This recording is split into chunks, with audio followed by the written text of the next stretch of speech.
Conforme previsto, o ataque da mídia hegemônica contra o Supremo Tribunal Federal não parou. Não bastou a Malu Gaspar e o Globo, agora é a vez da Folha de São Paulo. Vamos refletir um pouquinho sobre isso aqui com o Pedro Zambarda no plantão do Meteoro.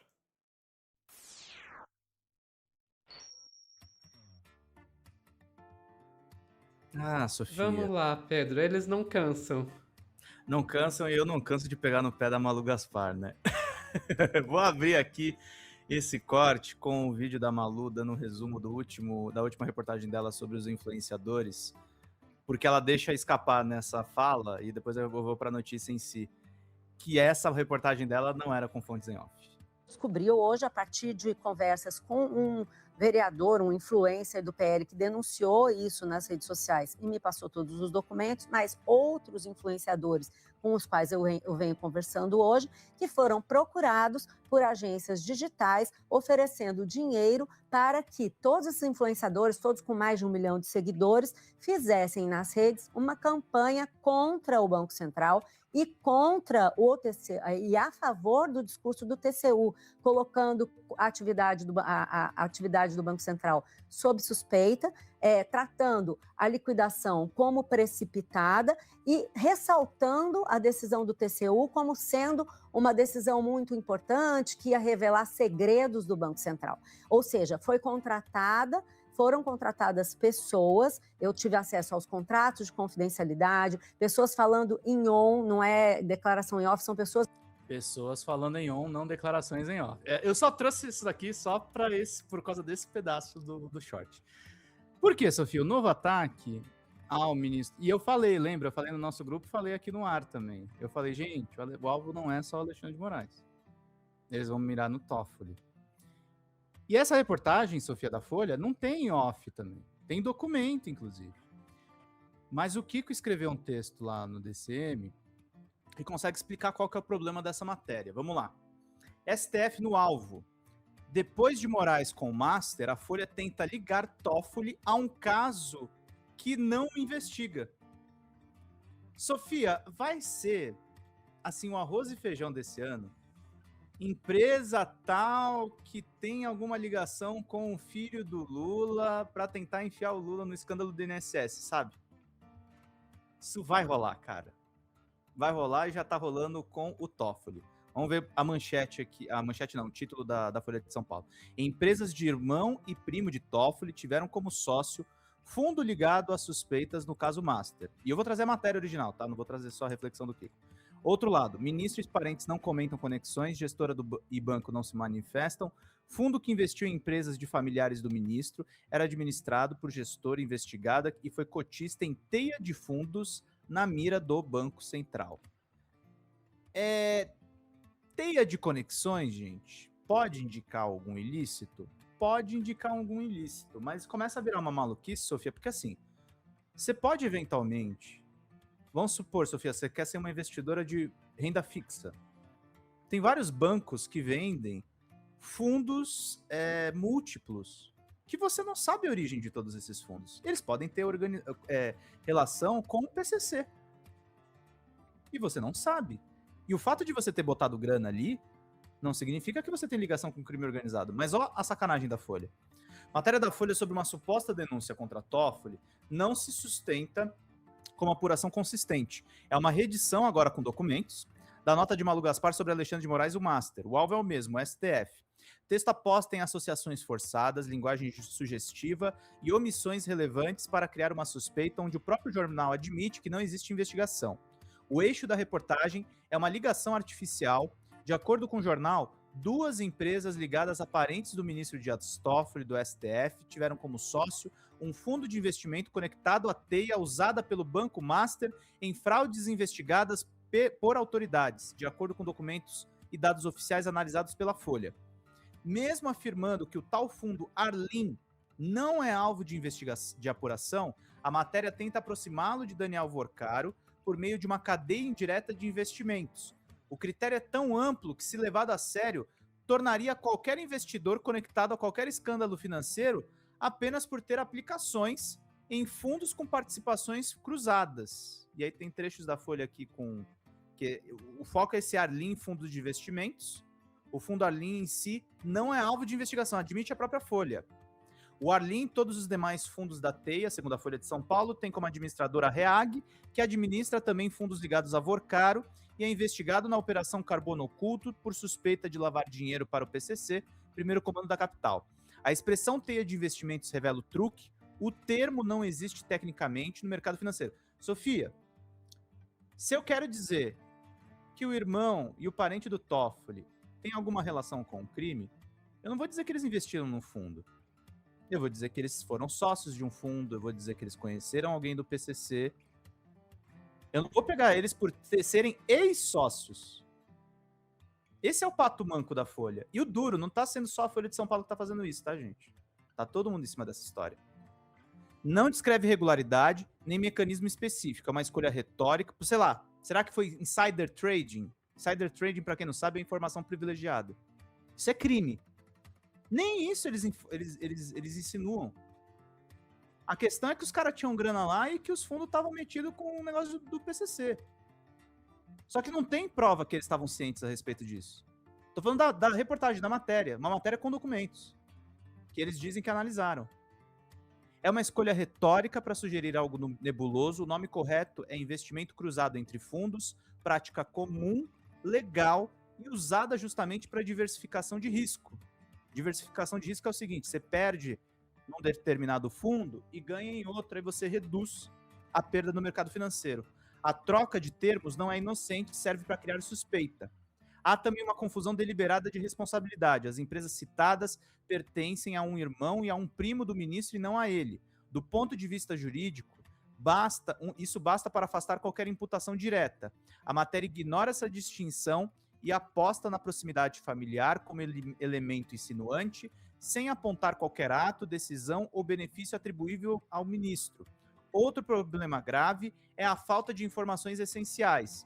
O investimento da família começou em 2008, antes da entrada do fundo. Ou seja, os parentes do Toffoli estavam lá, só que esse tal de fundo do REAG da Master não estava. Entendeu, Sofia? Primeiro começa na insinuação, depois não tem prova. O texto não informa o fundo, quando o fundo investiu, quanto investiu, nem quando saiu ou quando resgatou. Sem esses dados, não há como medir relevância econômica ou mesmo justificar a atenção dada ao caso. A omissão compromete toda a narrativa. O próprio gráfico publicado na Folha desmonta essa insinuação. Todas são relações societárias, aparecem como encerradas, são vínculos antigos marcados como ex-sócios, sem nenhuma relação atual, e ainda assim a matéria trata essas ligações passadas como se fossem indícios presentes. É um raciocínio abusivo. Ninguém responde hoje por atos cometidos décadas atrás por antigos sócios.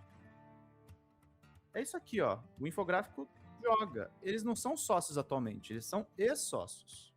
Uma coisa é se esses caras tivessem grana hoje, aí era um escândalo puxando a família Toffoli inteira. Só que eles não estão mais lá. E eles não estão, não é uma ligação direta. Eles têm uma ligação com uma administradora que tem ligação com esse fundo que é investigado na Carbono Oculto. Então é isso que não fica claro. Sabe o que fica aparecendo, Sofia? Aquele PowerPoint do Dallagnol. Não é muito parecido? Eu tava pensando nisso nesse exato momento. É o PowerPoint do Dallagnol, gente. E aí o que é muito estranho? Eu trago aqui a reflexão. A matéria é essa daqui, só para as pessoas saberem, assinada pelo Lucas Marquezine e José Marques. Foi publicada primeiro pela Folha. E o que me chama a atenção, Sofia? O Estadão publicando a mesma pauta. Com 3 repórteres assinando. Tá? Que é essa ligação com o Resort Tayaya, que teria ligação em Ribeirão Preto, no Paraná, que teria uma fatia milionária a um fundo da REAG Investimentos, investigada por abrigar teias de fundos ligados ao Banco Master e suspeitos de sonegação bilionária no mercado de combustíveis. Então, assim, Sofia, e aí quando o Toffoli pede a cariação das partes envolvidas no caso Master, eles dão a entender que o Toffoli vai abafar o escândalo. E sempre tratando o Banco Central como se fosse o mocinho da história. O principal furo da Malu Gaspar nessa história toda, eu falei por enquanto do Estadão e da Folha, mas Ribeirão Claro, obrigado, Brenda. Falei errado, falei Ribeirão Preto, né? Ribeirão Claro, no Paraná. O principal furo da Malu Gaspar foi, com documentos, foi os influenciadores ao redor do Vorcaro. Eu tava pensando bem nisso nesse momento. Ninguém consegue comprovar, cara, que teve de fato. O Alexandre de Moraes pressionou o Banco Central. O Toffoli, de fato, vai abafar o escândalo do Banco Central. São todas insinuações para criar o clima de que há um acordão com o Supremo e com tudo, e que o banco não vai ser lesado. E eu vou te falar, Sofia, sabe por que essas matérias todas estão saindo? No começo, por pressão do próprio Vorcaro. O Vorcaro tentou salvar o banco. É o meu chute. Por isso que ele foi atrás da Malu Gaspar e plantou essa sementinha. Só que deu errado o plano. Deu tudo errado. E aí cada hora aparece uma coisa pra tentar pegar um parente de ministro. Que não são santos, tá, gente? Nenhum deles, principalmente... Não são. Principalmente Toffoli. Só que assim, não tem crime aí também. Esse é o problema. Eu não tô julgando as pessoas. São pessoas ricas, são pessoas com fundos ultra suspeitos, que a gente tá descobrindo cada vez mais agora. Só que os caras, assim, parece bolsonarista brigando nas fontes em off, sabe? Eles vão vazando coisa achando que vai ter efeito e não tem o mesmo efeito. Eles estão tentando criar a nova Lava Jato e não estão conseguindo. Não. É esse o ponto. E a gente daí tem que pensar qual o interesse por trás disso. Por que tanta gente na mídia hegemônica está com interesse em criar isso aí? Com esse infográfico maravilhoso. Meu Deus. Dá para pensar aí numa forma de tentar atacar eventualmente o governo Lula nas eleições? Talvez, mas eu acho que é o menos pesa. Isso pode pesar, mas é o que menos pesa. O que eu acho que mais pesa mesmo é que a gente tem que lembrar que as pessoas que comandam a mídia hegemônica e as pessoas que têm interesse, no caso Master, são as mesmas. A gente tá falando do mesmo mercado financeiro. É o mesmo mercado financeiro que tá, por um lado, com todos esses interesses no caso Master, e no outro lado, comandando a mídia hegemônica. E às vezes isso pode ser tanto pela questão do financiamento, né, das publicidades e tal, como pode ser, inclusive, literalmente a mesma pessoa. Porque são pouquíssimas famílias que estão no comando da maior parte da mídia hegemônica, e são famílias riquíssimas, que muitas vezes têm os seus investimentos espalhados, tanto no mercado financeiro quanto no mercado da própria imprensa. Exato.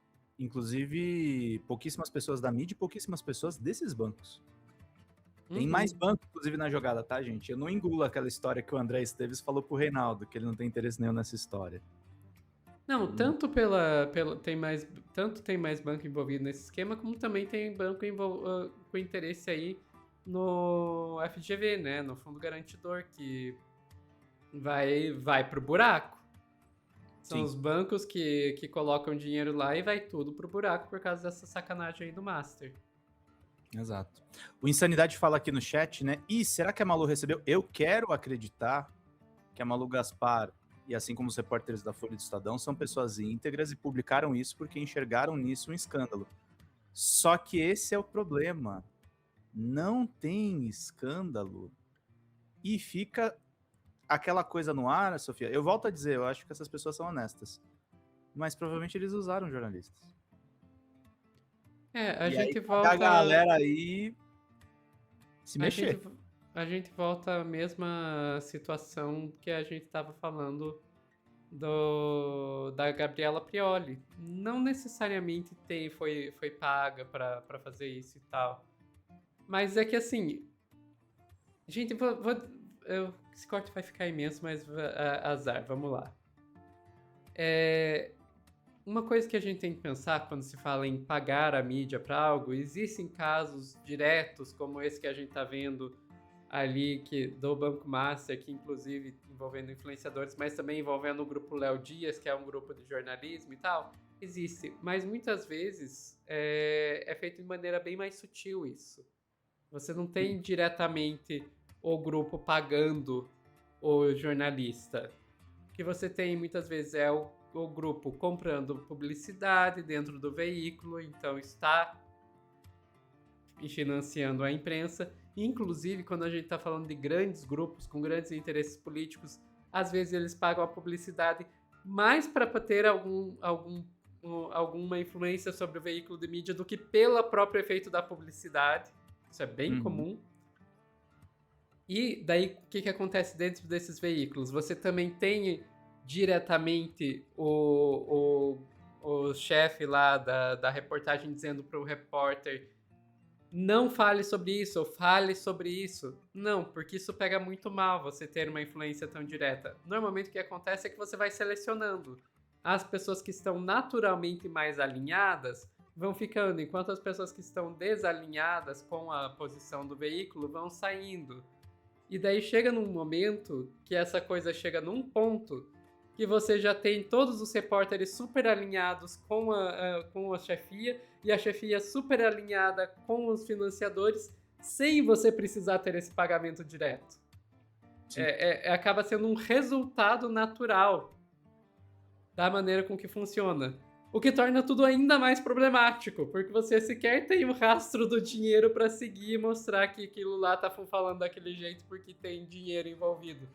Não, é simplesmente o resultado natural de como funciona o mercado publicitário, como funciona, sim, o mercado jornalístico, porque existe isso.